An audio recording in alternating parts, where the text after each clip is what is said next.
another visitor. Stay a while. Stay forever. Ein Podcast über alte Spiele von zwei alten Männern.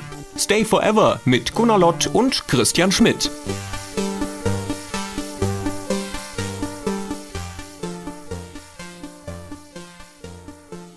Dear listeners of the Stay Forever podcast, in today's episode we have a very special guest, and I am tremendously excited to talk to him. Not only is he the creator of several highly esteemed and influential games classics such as Karateka, Prince of Persia Sands of Time, he's also one of the very few game designers who are at home in the art of movie making. And indeed, his games have from the beginning on been outstanding examples of a confluence of gameplay and cinematic technique. And this person, of course, is Jordan Mechner.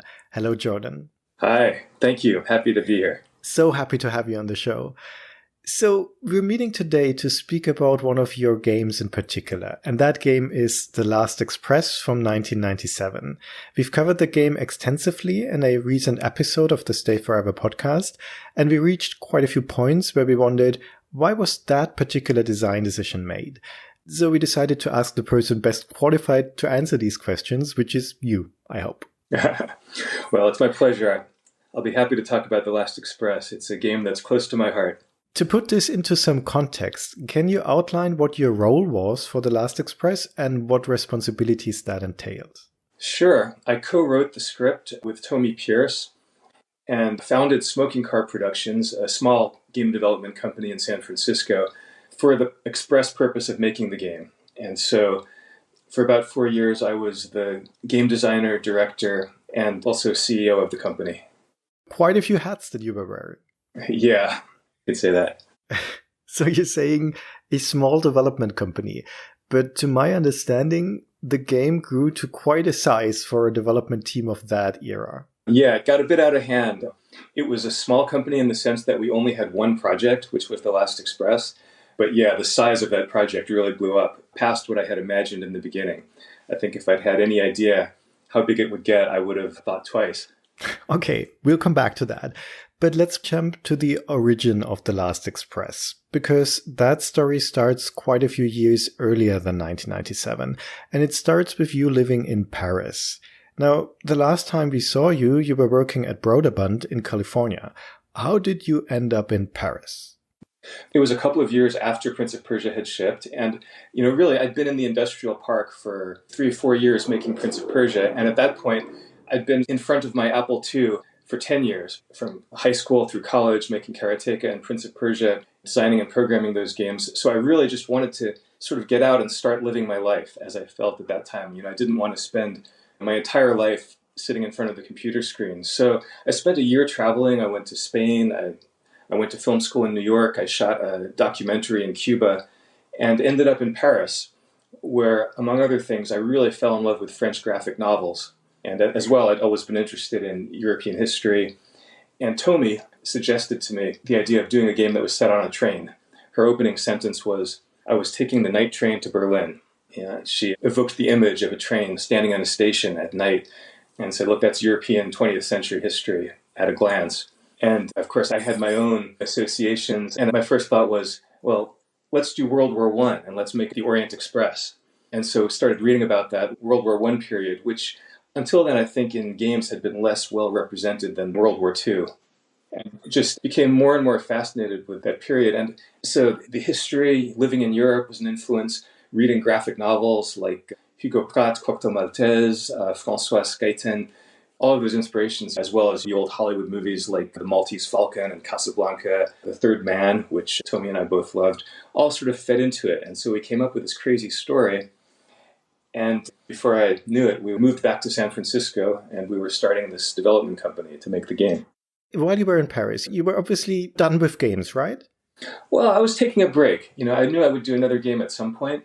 And while I was in Paris, I was still working with the team on Prince of Persia 2. The Broderbund team was in San Rafael, and it was sort of Prince of Persia 1.5. They started with a code for the first Prince of Persia and built new graphics, new animations and enemies and backgrounds, but it stayed pretty close to the original Prince of Persia gameplay with new levels. So I was in a little studio apartment in Paris building those levels with the level editor and then going back and forth to San Francisco to meet with the team. So while I was doing that, which was honestly a part-time job, I was also making films and writing and so forth. That desire to do an ambitious game had kind of been used up when Prince of Persia shipped. It's like a battery that had been drained and it was kind of slowly recharging. And at a certain point, I was like, okay, I've been away from games for almost 2 years. Let's do this. And at what point in time are we here when you were living in Paris and contributing to Prince of Persia 2? That was 92. 92, okay. 91, 92. And that call from Tommy that you described, I guess it was a call, or was she in Paris with you? I think it might have been in person. We started talking about the story when I was still in Paris. And Tommy had also lived in Paris previously. She ran Broderbund France for a while. And she spoke French before I did. We had a friend, Patrick Ladislav. He was my best friend in Paris. And he was a sculptor. He wasn't a video game person, but he was just sort of a very brilliant, well-rounded guy. And he got excited about the challenge of researching what the 1914 Orient Express had actually been like. So we placed an ad in a French magazine called La Vie du Rail, which is a train enthusiasts magazine. This was 1993, so it was a classified ad. And the classified ad just said, we're looking for people who are passionate about the 1914 Orient Express, with a phone number. And the ad ran in the magazine for a couple of months, and then one day we got a call from someone saying, we have the information. Come meet us at the Gare de l'Est. Go to track 1, go through the glass doors that say, do not enter. Go down a flight of stairs, and we'll meet you there. So this rendezvous was like something out of the game script. So we went, and in fact, there's this amazing association of retired French railway workers at the time in the Gare de l'Est in the basement. So we told them what we were looking for, basically floor plans, conductors' manuals, menus from the restaurant car, photographs, anything that could help us reconstruct what the Orient Express had been like in 1914. And they said, unfortunately, all of those records were destroyed by the train company a few years ago when they needed to clear out their warehouse. And so we were crestfallen. This is what the SNCF, the train company, had all told us. They said they didn't have anything. And so these elderly retired train workers told us, yeah, they got rid of them. But then their eyes lit up and leaned forward and said, they think they were destroyed. But in fact, we took them home. Okay. And they took our shopping list, they went home, and they came back a week later, and they had everything. They had the train schedules, they had maps on graph paper, they had mapped out every stop that the Orient Express made, what time it arrived in each station, what time it left the station, old conductors' manuals, everything we needed. It was amazing. And I think that was a key moment in bringing us to this determination to recreate the 1914 Orient Express with absolute accuracy as far as we could. It was really seeing the passion of these railway workers. They'd cared enough to preserve this, and just the thought that all of this could have disappeared forever if we hadn't asked them, if they hadn't produced it, kind of became part of our core concept. The idea of recreating something that had been built with steam and iron and the most advanced 19th century technology of its time, to recreate this virtually using what was a new technology in 1993 of 3D modeling and rendering. And the idea that not just the Orient Express, which was already gone, but the knowledge of what the Orient Express had been would also soon be gone if we didn't act to preserve it.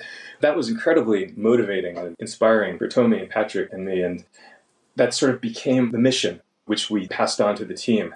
And pretty soon we were 50 people in San Francisco just working on this kind of strange, quixotic mission to recreate this vanished 1914 train. Looking back on this with more than 20 years of distance, was it worth it? That decision to meticulously recreate the train, to preserve that history about to be lost? Oh, absolutely. It's one of the things that I'm proudest of about the game. It was certainly annoying, especially to the programmers, the bends at the end of the train corridors. I don't know how much that added to the budget and the number of images and renders that we needed. The fact that when you got to the end of the corridor, it kind of bent around, and so we needed to film different movements for characters to go in and out of those doors. The programmers who were very practical kept saying, why not just make it straight? But we couldn't. It would have felt like a violation. You know what's interesting is that your game is generally historically accurate in terms of, for instance, the articles that you have in the newspapers and the food that's served on the train and the wardrobe and so on. But you are prepared to depart from that whenever it suits the narrative. Not so with the cars. They are meticulously authentic. It seemed to me that you decided not to compromise with the design of the cars. Why is that? Well, that's an interesting question. I think I've always loved historical fiction that's set against a believable background. Alexandre Dumas is the great master. Reading, for example, The Three Musketeers or Queen Margot, they're invented stories about made-up characters. But the fact that D'Artagnan and the Three Musketeers are so believable and their adventures are so classic, I think it's because they're set against a background that's been really meticulously researched. Even though they're made up, reading it, I believe that that's what a musketeer's life was like.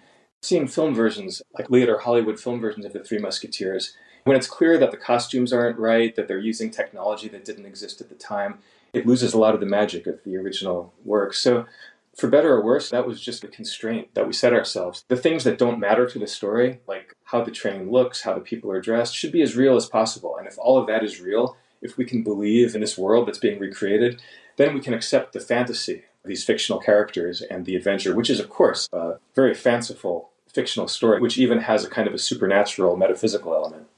Right. I think it's really interesting to hear why this decision was made and to hear you say that you're proud about making that decision. And I can see why. From a neutral perspective, that decision led to a couple of problems, I think. I have to say that I really like many things that The Last Express does. I think it's a fascinating and rewarding experience overall, and where it has flaws, it seems to me that these have a common source, and that is the prerogative of presentation over gameplay. I'll give you an example. Movement in the train. You already mentioned the bends at the end of the cars. It's generally considered a tedious affair in The Last Express, and not only the act of getting from A to B, which involves so many clicks, but also orientation. That is understanding where I am and finding the right camera angle. I've played the game so many times and still I get lost in my own compartment. I don't know which door leads to the bathroom and which to the hallway because they look the same. And my compartment looks the same as all the others. And the compartments are tight, confined spaces. And that may be realistic. But it also means that you have a narrow viewpoint. So looking around means you need to look up and down and take a step to the window and then look left and right and up and down again. And this could have been remedied easily by making the compartments larger or by changing the look of the doors to make them more distinct, or by making the interiors of the compartments more varied so that players can tell the compartments apart. But I think this didn't happen, because in this case, your prerogative was the authentic representation of what the Orient Express trains looked like. You made that artistic decision and then you lived with it. I agree with that criticism. I don't know that making the compartments bigger would have fixed it. I think a lot of that difficulty of orientation is because it's a point-and-click game, and there's just something about dissolving between still renders that makes it pretty easy to lose which direction you're pointing in. It would be so much easier today if it were a real-time 3D game where you could move the camera around. And of course, you could also do more with lighting. That's sort of a limitation of that type of game design and the technology of the time. And yeah, you're right. By choosing a train, which is a confined space, which is repetitive in the sense that all of the compartments have the same floor plan and the corridor looks pretty much the same in both directions, just that there's doors on one side and windows on the other. That's a very challenging environment to set a game in. So those choices we made up front did not make things easy on us. I truly admire the attention to detail that's in the game, and the train cars look fantastic. They really provide a sense of place and the atmosphere of the time, and it feels like you are on the Orient Express of that era. So the game succeeds in that respect. And I've seen few adventure games which are so dedicated to their setting and their time. And it makes The Last Express tangible and atmospherically dense. And it's also intellectually rewarding to recognize the many cultural and artistic references that you have in the game. And I think that's a rare compliment for a video game. And yet I can't help but feel that the very same thing is also a liability for the game. For instance, you have these 2 sleeping cars with 9 compartments each, but several of these compartments are unoccupied or they're taken by the harem, which feels like it's just there to fill up space, essentially. And then you have the journey of the train itself, which follows the historical route, but the last third is essentially just a cutscene that jumps straight to Constantinople. So it also feels like you had much more space to fill than you had content to fill it. And again, I feel that's just because you made the decision to stick with the historical details and then you had to live with them. Well, there's that. And there's also the fact that this is sort of a hybrid game. It's halfway between being a game and an interactive narrative. And just because of the constraints of production, we had to pre-plan the game. We had to pre-plan that story.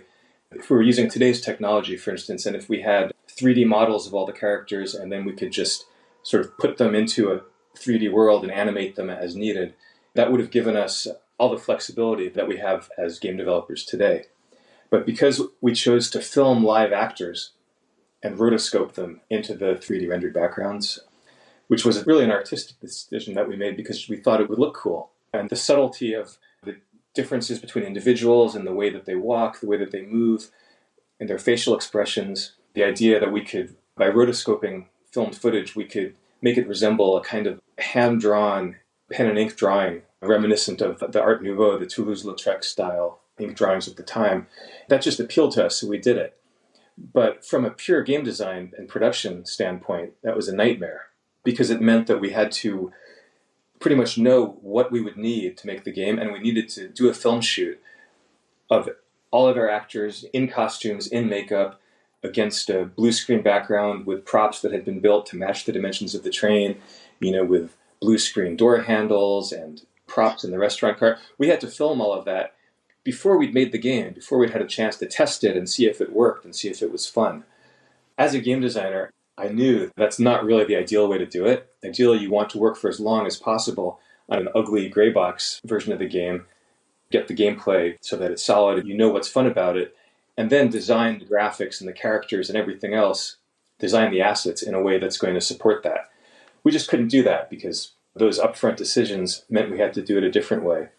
We tried to postpone the real film shoot for as late as possible, just in order to give us more time to implement as many features as we could, kind of get the proof of concept. We worked for a year based on the results of a one-day test shoot we had done with just 2 actors, just to test the rotoscoping, to test the blue screen, and so that we could at least get 1 or 2 characters walking in the train and sort of get it all working. But at a certain point, to continue, we needed the real film shoot. We needed to start working with real assets. And so this film shoot, the whole production was really scheduled around that. Once we pulled the trigger and said, all right, we're going to do this film shoot, at that point, there was no stopping the train. The production became a runaway train. And it was like shooting a feature, the amount of content of a feature film, on a soundstage in 2 weeks. I mean, the pace was insane. None of the crew had ever worked at a pace like that. We would set up a shot, we would shoot it, bang, we would go on to the next. It was crazy. There was no time to rest. And within that, we were going for subtlety of performance, for interesting camera angles. We had a very ambitious storyboard for all of the cinematics, all of which had to be matched to renders that didn't exist yet. So it was a crazy way to do it. So yeah, it was a nightmare, but in a good way. That shoot is a fond memory. I think all of us who worked on it, who lived in that blue world for 2 weeks, certainly never experienced anything like it before or since. Did you direct? Yes, I did. And the producer, Mark Netter, the friend who had just done the NYU program, where we'd met a couple of years earlier, he was working in production in LA. So he came on board. He came up to San Francisco first to produce the film shoot because we needed someone with real experience to do a film shoot like that. It's very professional. Everybody on the crew needed to be good at their job. We couldn't go in there as people with game design experience and expect to do a film shoot that would work. It's like a military operation. So Mark produced the film shoot, and then he kind of got infected with the smoking car madness, and he stayed for the next 3 years to be the producer of the entire game. Did you do any reshoots? Well, we couldn't get the actors and costumes back, but we did do some additional shoots with just Kath, the reaction shots where we see the player's character. That was like a one day we caught up later. And we also did a miniature shoot of a model train to get the cartoon train that would go through the landscapes where we see the train from the exterior. Now, what we were able to do, and what saved us, really what made this all possible, was the fact that we were using dissolves between still frames, that it wasn't lip sync full motion. And that was necessary for many reasons, technical reasons, of time, of memory. There's only a few moments in the game where we have full motion video, during the fights and other special moments. Because we used this technique of dissolves between still frames, we were able to re-record dialogue. We recorded the dialogue actually later with different actors than the ones who had done the body acting, the face acting. There was no lip sync. And in fact, because there's such a variety of different languages and accents in the game, pretty much there's only 2 American characters, and everybody else is from different parts of the world and of Europe. So we needed authentic French, German, Viennese, Turkish accents. And so we voice casted actors without regard to their physical appearance. So that gave us much better performances, and it also meant that we could more easily bring back the actors to re-record voices, to record new dialogue. And we did that. We had, I think, 4 or 5 separate voice recording sessions throughout production. That was something that worked out very well then, because the voice acting is amazing in The Last Express. Thank you. Yeah, it worked out very well. And part of it is that we were able to do something that even now most video games can't do, which is that we were able to record audio as audio and then animate to it. I mean, that's how animated films are made. Once they have the final performance and the edit of the audio track, then animators can animate to that. Whereas to bring in an actor and show them an image and have them match, for example, lip sync something that's already been filmed, you necessarily sacrifice performance there to a certain extent. When I read about the making of The Last Express, it felt to me that the story of the production was always told in this heavily front-loaded way. That implies that all of the filming and recording happened rather early on, and then Smoking Car Productions spent basically 3 years just rendering frames of animation. Well, we were making the game at the same time. I mean, there were a lot of things that we couldn't really start until we had the real assets to work with. And there were certain aspects that should have been done earlier, but went way behind schedule. The renders of the train, we thought we were going to have all of that, or almost all of it, by the time of the film shoot. We were off by many multiples of how long it actually took to render all those frames. And that was just an unfortunate miscalculation, which made the production more difficult and tense and expensive in many ways. What was so difficult about rendering the 3D assets? It was 1993, 94, 95 technology, and we were going for a high degree of beauty. And our lead 3D renderer, Donald Graham, was a real artist, and he had a standard for how we wanted it to look, but he really underestimated how long it would take him to render that number of frames. It was just kind of a collision between individual artist timing and the needs of a large team where you have people showing up to work every day, moving ahead on a schedule, and when they think something is coming and it doesn't come up, that has repercussions all down the line. Patrick, who I mentioned, my friend from France, whose background was as a sculptor, and he had also been to film school. We'd actually also met at that film program in New York. He came to San Francisco and ended up running the 3D department.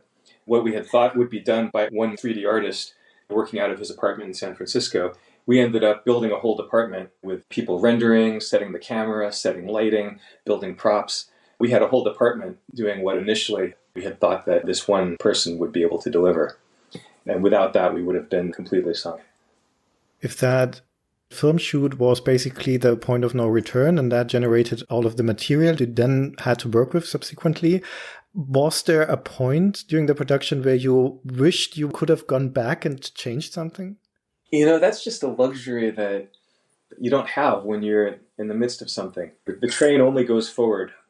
We had a kind of, not a running joke, but just this theory while we were making the game, that game development environments end up resembling the game that we're making. We had visited Rand and Robin Miller in the woods outside Spokane where they had made Myst, which was in many ways an important model and inspiration for the game because that was the first game to do photorealistic 3D renders as a kind of a point-and-click adventure.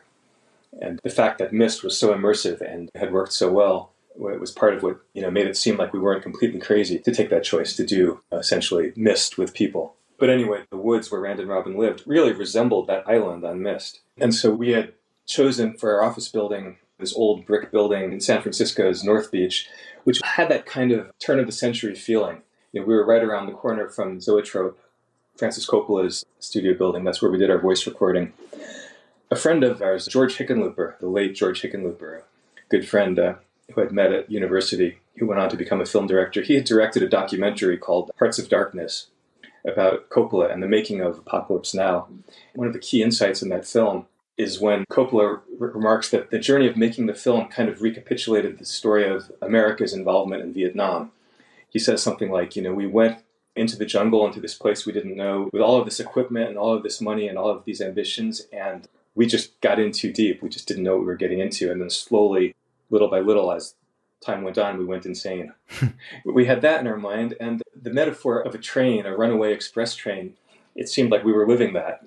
When people joined the team, they came on board.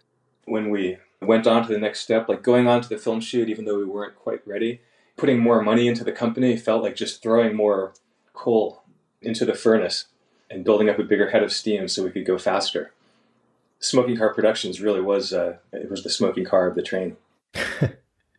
Speaking of money, I mean, you already mentioned that this got much larger than you initially expected and the production crew got much larger. How did you finance this? Good question. Well, in the beginning, it was me.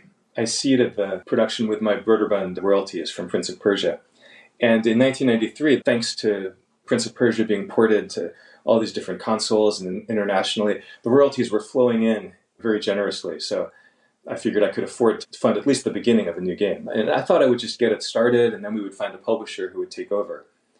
And I had in my mind a certain amount that I thought I could afford to risk. You know, I was in my 20s. If you're not going to gamble on a crazy dream when you're young, when are you ever going to do it? Right. In fact, we blew past that amount pretty quickly. And that point of no return of the film shoot, we actually didn't have our publishing deal yet at that time. And so I had thought that we would have a publishing deal in place already, but it took longer. We were still negotiating. And so we kind of faced the question of, well, do we stop? Do we put on the brakes, stop the train? All the planning that we've done for the film shoot, let's just put that on ice until we have some financial security. Or do we just go ahead? And, you know, we chose to go ahead. Tomi at that point actually lent me some money so that we could do it because I'd actually used up what I had at that point. And we went ahead and did the film shoot, which was a pretty big expense. At that point, I went way beyond, you know, what I had considered a comfortable level of investment. And again, even from there, I kind of kept getting in deeper. We got the publisher advance from Broderbund, spent that. SoftBank licensed the Japanese and the console rights to the game, which saved us. That was a major source of funding. And we spent that too. And all of the Prince of Persia royalties that came in during this period, after a certain point, they went straight into the Last Express. You know, so for a couple of years there, my bank account stayed at empty. In the course of development, I pretty much went from being a millionaire in my late 20s to being flat broke in my early 30s. And that was not what I'd planned.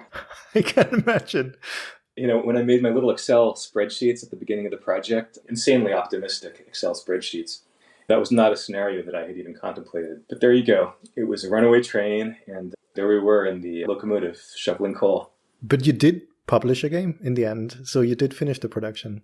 Yes, we finished the production. There were many points where it seemed like we had run out of funding, we'd run out of options, and we were going to have to close the doors. But every time, somehow we pulled it out of the hat and kept going, and we did ship the game.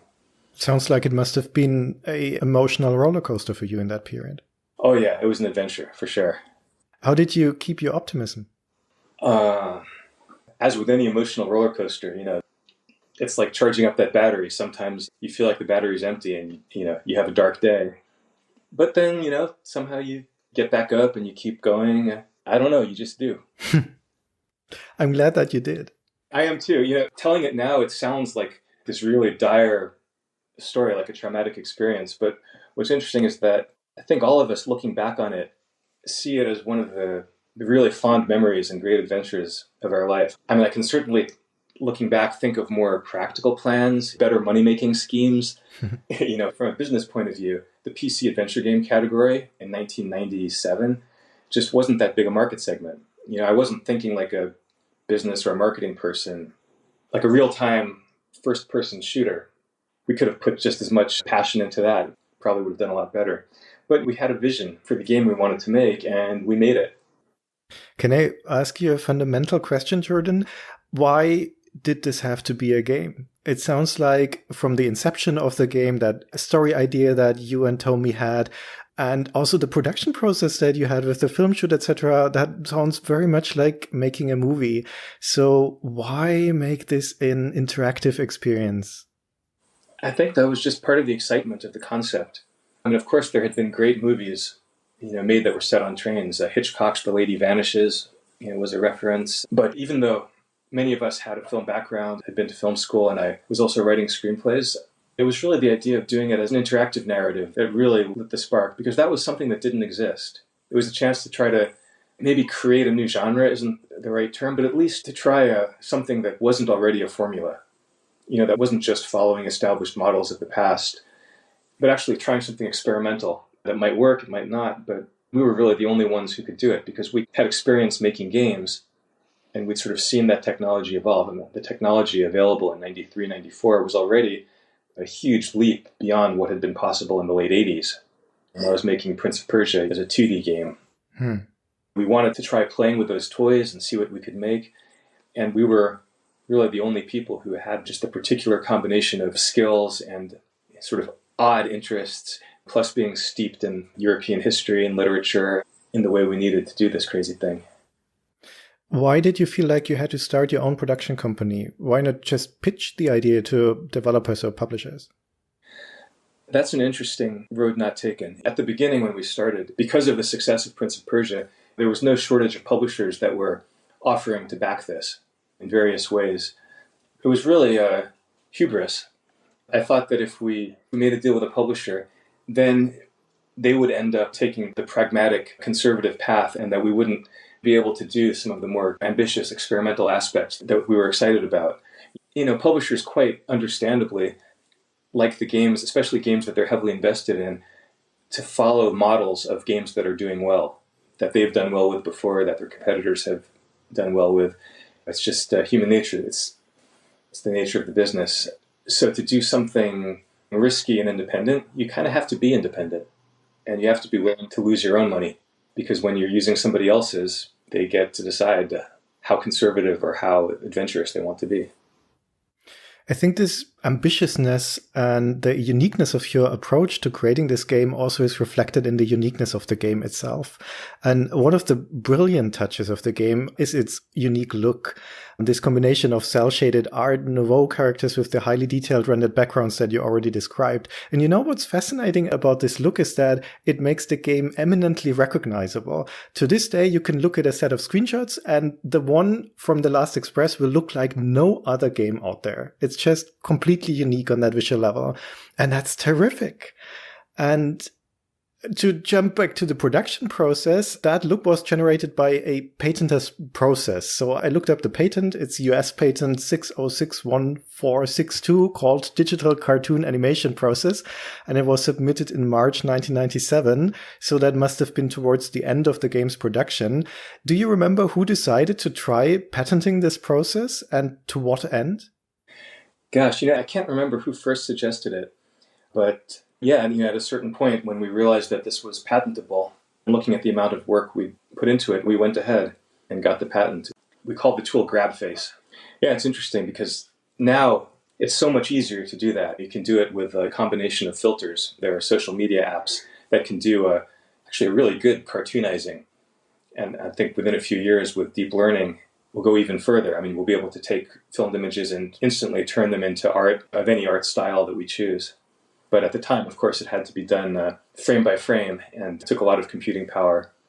It was really a handmade process. It was certainly, in terms of automating the rotoscope, well beyond the very primitive handmade rotoscope that I'd used for Karateka and Prince of Persia on the Apple II. We had thousands, tens of thousands of frames to digitize in rotoscope. It was quite an undertaking at the time. Do you know whether the patent was ever used for anything else other than The Last Express? No, the tool was never used again. The Last Express was Smoking Car's one and only game. We spent everything we had and all our energy to finish and ship the game and then closed our doors after it shipped. So The Last Express famously and unfortunately was not a successful game in its day and it didn't make back its money. What I wonder is, how did you feel about this, Jordan? What did this do with you? Well, of course, I'd hoped that the game would be a huge hit like Myst and would repay everything that we put into it. The reality was there was only one Myst. The PC adventure game category just didn't produce any other bestsellers on that level. The Last Express did kind of what you would expect for that genre at the time. It just wasn't a good business bet in terms of the investment in the game and the expected return for that category. For a while, we sort of had to, or at least I, kind of willfully delude myself about that. To keep working so hard, you have to believe that, who knows, this could be a success. This could be that one game in a million. Certainly we believed it, we loved it, and we hoped that the market would too. But looking back, the marketing of the game was a whole other challenge, a whole other question. I don't think it was particularly well marketed. At that time, the publisher just said, look, this is a title that's in a category that doesn't make money. There are upside projections, where no matter what we do, it's not really going to do anything. So unfortunately, that was the timing. Yeah, if you could have published this a year earlier or maybe 2 years earlier, that might have been a different environment. Maybe. But you know, a runaway hit's never something you can plan. Certainly when Rotogun published Myst, they didn't think it was going to be Myst. And most people at the company didn't want to publish that game. They thought it wasn't a game. It wasn't something that anybody would want to pay for or play. And then when it became the best-selling of all games at the time, with hindsight, it was easy to think of reasons why Myst had become a hit. But you can't see those in advance. There was a lot of Myst clones, which were also called like that in that era, and most of them are forgotten today because they don't have anything that stands out. And not so with The Last Express. I would never consider The Last Express a Myst game or a clone of Myst because it's just a very different experience from Myst. Much more narrative, not so much puzzle focused, and so on. The Last Express stands the test of time very well. Maybe that's some kind of consolation, I don't know, that The Last Express now is considered a classic. Well, thanks for saying that. And yeah, I mean, we're very proud of it. We were proud of it at the time. And it's great to see that the game is now once again available on mobile devices. Actually playing it on an iPad with headphones on a train, to me, in some ways is the ideal way to experience the game because it's always had that kind of meditative rhythm. As you mentioned, you're walking up and down the corridor, waiting for something to happen, not sure what you're going to do next, which is very different from the kind of reliable, addictive, I've got 15 minutes, I want to do one mission. You kind of expect a certain balance of combat and adventure and challenge and so forth. The Last Express, it's more like a novel. It's going to take several hours to play through the game, and there are parts that are fast-moving, parts that are slower. That certainly made it more of a challenge to sell, but I think for those players who get into it, it can be a very rewarding experience. Just feeling that you have time to explore, being in the smoking car, finding a newspaper or a magazine, and actually spending 20, 30 minutes reading the articles of the time. It's a bit odd, like why would we go to that trouble? And why would somebody want to spend 20 minutes today in reading a surrealist magazine from the turn of the last century within a game? But it's there. It's great that it's there because The Last Express to me is very much a game of exploration and discovery. And it's important that there are these small things to discover. And a lot of the things that happen, the conversations, the things that you can find and read are not necessarily elemental to the main plot. They're kind of auxiliary, but they serve to provide a sense of atmosphere, of location, and of discovery. And that's a huge part of the fun, I feel. Yeah, and that's one of the things that I enjoy most about it, and I'm proudest of. And that's something you can't do in a film or even in a TV series, because there you're responsible for setting the pace for the viewer. We've got incidental conversations between the train conductors where they just talk about their family and they talk about politics, and you can stand there for 10 minutes and listen to this conversation. In a film, that would be edited down to, at most, maybe an overheard snatch of one line of dialogue. So the fact that the player can choose where to direct their attention, that's really something that's unique to a game. You can't really do that in other media. The character of Rebecca, the couple, you can overhear their conversations in the restaurant car, you might wonder about them. You can break into their compartment and read Rebecca's journal, and she's actually writing in her journal as the game progresses. What was fun about writing that was not just to create the voice for this character. Tomi's idea, by the way, this character was inspired by Rebecca West, who had written a book called The Birds Fall Down, which included a train journey and the characters that had inspired Tatiana and Alexei, this young Russian anarchist in love with an aristocratic girl and her grandfather. But in Rebecca's journal, she's writing it from her point of view. Everybody thinks that they're the hero of their own life story. And so for her, Kath, player's character, is not the hero. He's just a guy on the train.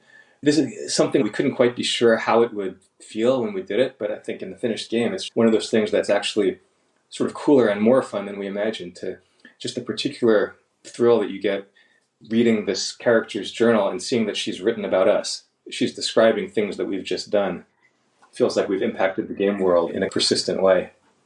Also, Rebecca and Sophie are gossiping about Kath in French, assuming that he won't understand them. Yet he does, and we as a player do as well. That's such a nice touch. Yeah, that was fun. So, as you already mentioned, Rebecca and Sophie are, I would say, a couple. And there's this one scene where Sophie puts her hand on Rebecca's during the concert, and they share an intimate glance. And that, I think, is a bold choice for a game and for its time. How did this come about? Well, I mean, we wanted, all of the characters to have their own journey, their own point of view. And the relationship between Sophie and Rebecca, it's not just that one glance. They had a whole backstory. If you just play the game and follow them, listen to all their conversations, and you read what Rebecca's writing in her journal, at one point they have an argument, then they make it up. That moment in the concert is really the moment where, having had a fight beforehand, the music, the beautiful music, brings them together. It's Rebecca who's the one who loves more in this relationship, and Sophie is the one who's not quite so involved.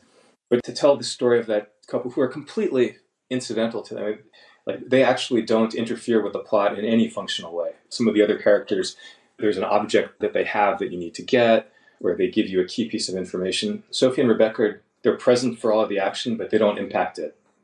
That was part of the concept. And as far as the lesbian relationship, sexuality existed in the 19th century. It's always been with us. Why not have a lesbian couple? There's really no reason not to. It's just prejudice. That's a very good answer, and it was a very good choice. Just treat it as the natural thing that it is.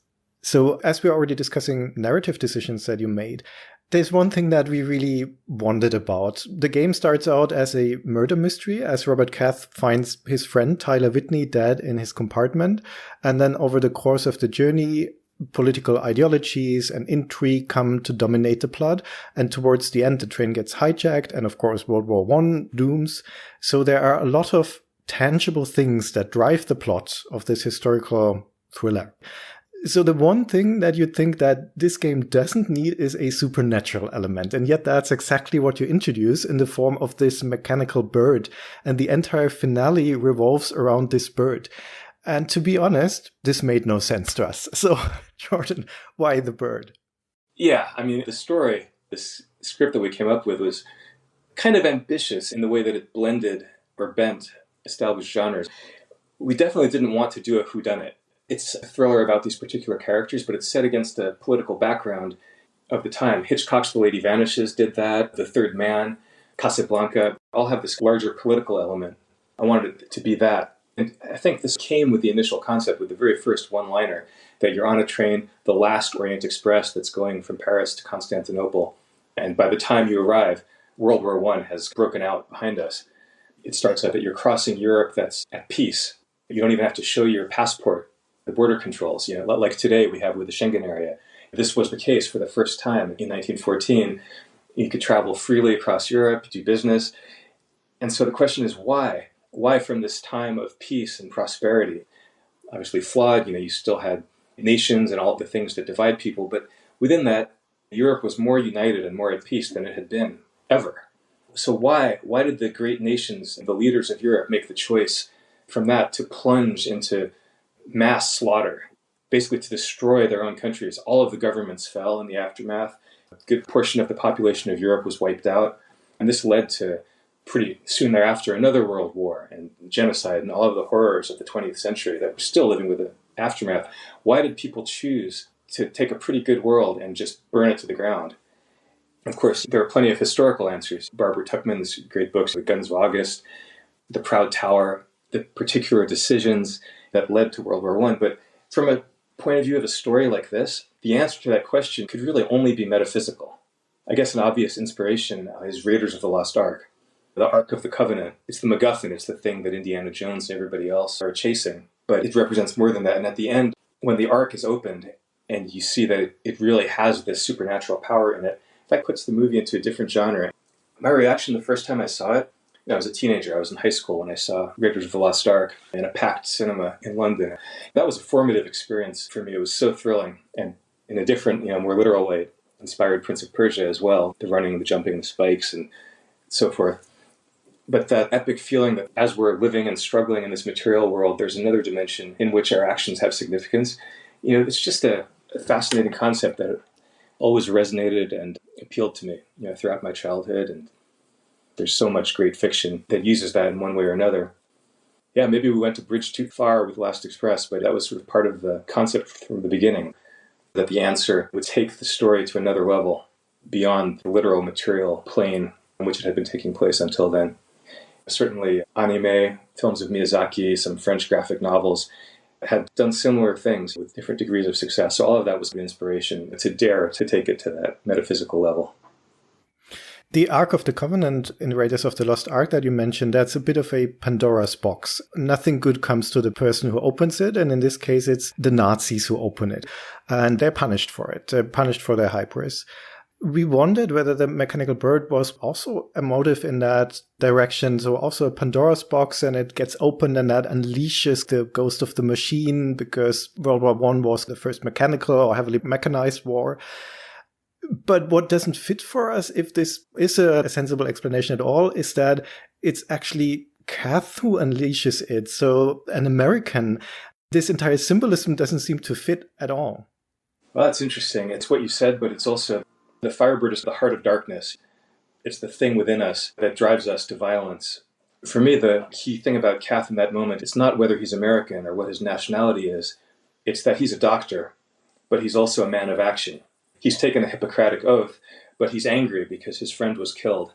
At a certain point, he takes a weapon. He climbs up on top of the train and he fights back. Like Indiana Jones, he takes the lives of people who are getting in his way. And, it's a mission to save lives, to stop the train. But at what point does being an action hero tip over into becoming a man of violence himself? So I can understand if you question that, if you feel that it wasn't completely successful or didn't work for you. I know that it's kind of personal. It's difficult to explain. It either works on the level of imagery and poetry or it doesn't. So I can't really defend it, but just to say that those were the kinds of concepts that we had in mind. You don't need to defend it at all. I'm happy to hear this explanation, and it does make sense to me.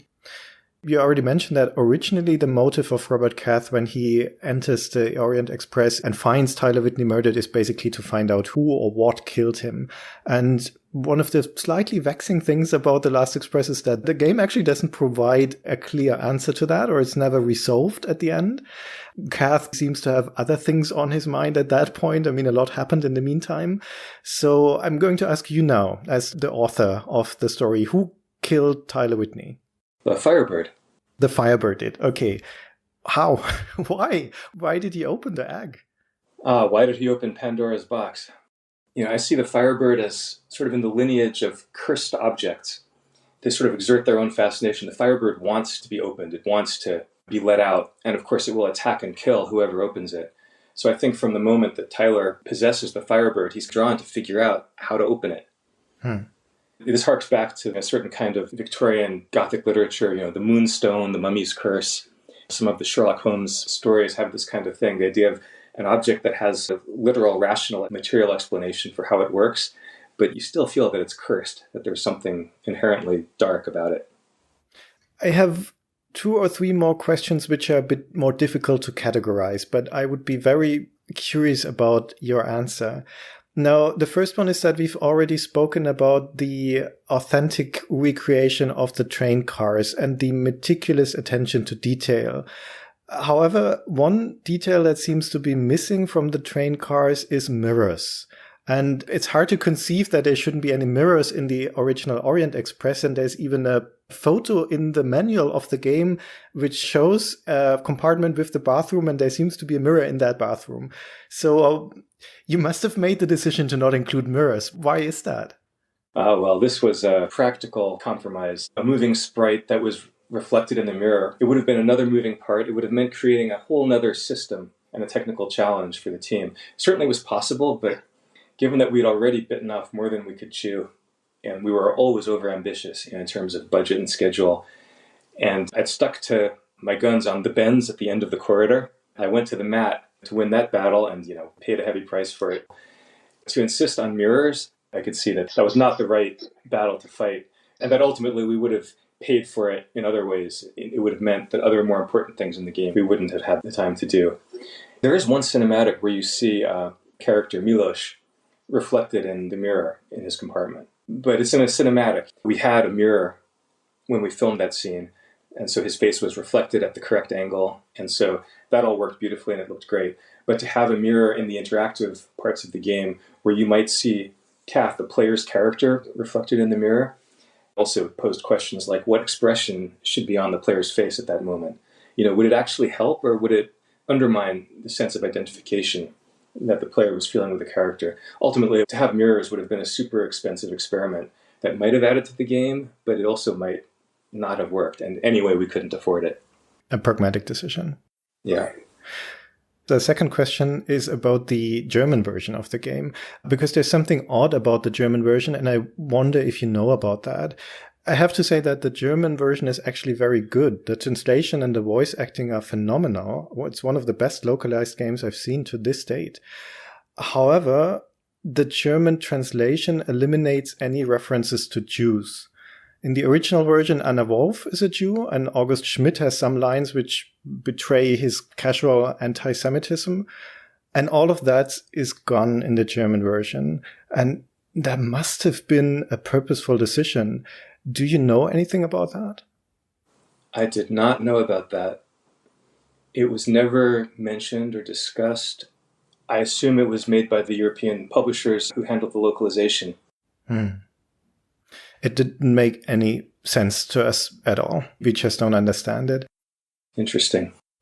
The last question is also down that line. I don't know whether you were involved in that decision, but this one is about nudity, because The Last Express contains explicit nudity. There's the painting by Franz von Stuck called The Sin of a Woman Who Has One Breast Exposed, and that painting hangs at the entrance of Kronos' car, so it's really hard to miss. And then there's the collection of photographs in August Schmidt's Compartment, which shows nude women. And both instances are fine. I'm happy that they're in the game, but we were surprised to see that The Last Express has a teen rating from the ESRB. We were under the assumption that if there's nudity in a game, it's automatically going to get a mature rating. Wow, maybe if it's a classic work of art, it doesn't count. I don't know. Maybe.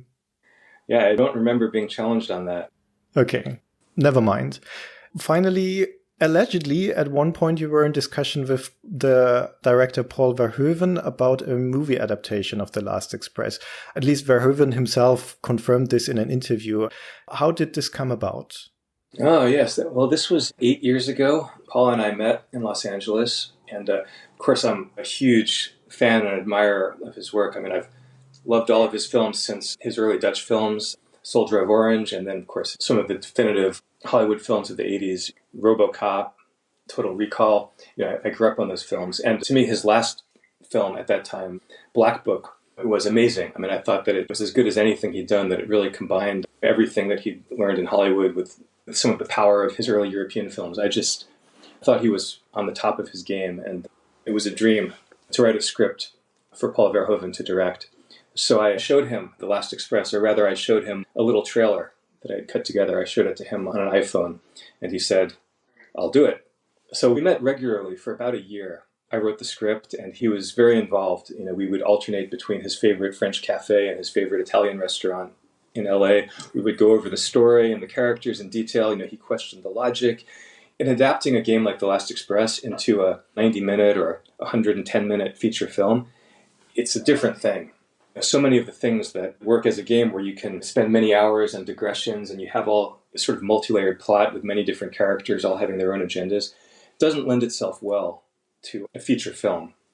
A movie, especially a movie that's in part an action movie, a thriller, has to move at a rhythm. So pretty ruthlessly, we reinvented the story in a way that I'm very proud of the script. I think it turned out well. It's a very different thing from the game, but I think it worked as a movie and it preserved a lot of the tone.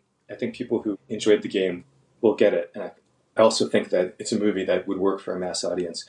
Unfortunately, we didn't get to make it. I know that Paul would have made a beautiful film, and we had a script that we were happy with, but at the time we didn't find the backer that we needed. The film would have cost about 20 million euros to shoot. But it was a great experience writing that script and getting feedback from Paul Verhoeven. It was, for me, a masterclass in screenwriting. He's one of the great directors of our time, and I really learned a lot from him.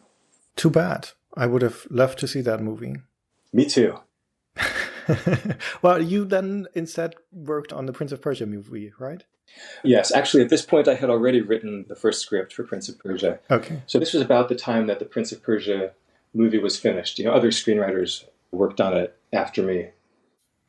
Okay. Jordan, if you look back on The Last Express now as kind of closing thoughts, what's your judgment of the game? I love the game, and I'm so glad that we did it. And the more time goes by, I think the more, looking back on it, we see the permanent value that was created. The friendships that were forged between the people that worked in the game, the strong memories we have of moments in the production, and then just the fact that it exists, and that it's still out there, and that even now, 25 years later, a new generation of gamers can discover it, can play it on a mobile device or on a PC. That's a bonus. We didn't really have any right to think that that would be possible when we made it. So all of that makes me happy. And the things that were frustrating at the time, the business challenges, what happened with the marketing, how well it sold, those things fade away. They become less important as time goes by, whereas those other things become more important. It was really a once-in-a-lifetime experience, and I feel privileged to have been able to work with that team at that time to create it. I'm also very happy that the game exists, not just because it is a fascinating experience to play, but also that in a sense it demonstrates what games can strive to be, what they can accomplish in terms of finding unique solutions to narrative, in terms of the style, in terms of explorative aspect, and the glimpse of a historical period that it provides. It is unique in almost every sense, and that is a tremendous achievement. So thank you so much, Jordan, for creating the game. And also thank you a lot for taking the time to talk to us and answering all of my questions. Oh, well, thank you. It's been my pleasure. Your journals from the time when you created Prince of Persia will be turned into a book, and I highly recommend them. I've seen the version or read the version that you published on your website. I assume the book will have additional content? Yes, Stripe Press suggested doing a deluxe edition which would contain visuals as well as the text of the journal entries. Actually, the Strong Museum of Play in Rochester, New York has my archives. A few years ago I gave them all of the old working materials from my first games, Karateka, Prince of Persia, and also of The Last Express. They have it all. It's funny, the timing of this call, because one thing I'm doing this week is I've been going through those old archives and looking at the scans of sketchbooks and correspondence and things to pull out the visuals that will be good to add to this Prince of Persia making of book of the old journals. But there's a lot of stuff in there about Smoking Car and The Last Express too. Obviously that's another project, but if anyone listening is up for it, there's a treasure trove of archival materials about The Last Express at the Strong Museum in Rochester, just waiting for someone to dig into it. Like the Ark of the Covenant in that crate, the end of Raiders of the Lost Ark. And like the old archives that we found at the Gare de l'Est in Paris about the Orient Express 25 years ago, it's there if anybody wants to do the making of The Last Express. That'll be an interesting story for someone to tell for another day. When is your book going to be out? In the spring. I'll post on my website at jordanmechner.com when we have exact dates. Stripe is working on it now, and the book should be ready in the spring of 2020. Pretty much 30 years to the day after the PC version of Prince of Persia shipped.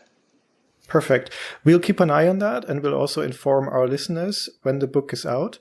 I'm already preemptively recommending it. Everybody should buy the book. Again, thank you so much, Jordan, for taking the time. This was a fascinating insight in the creative process behind The Last Express. Thank you so much for joining us.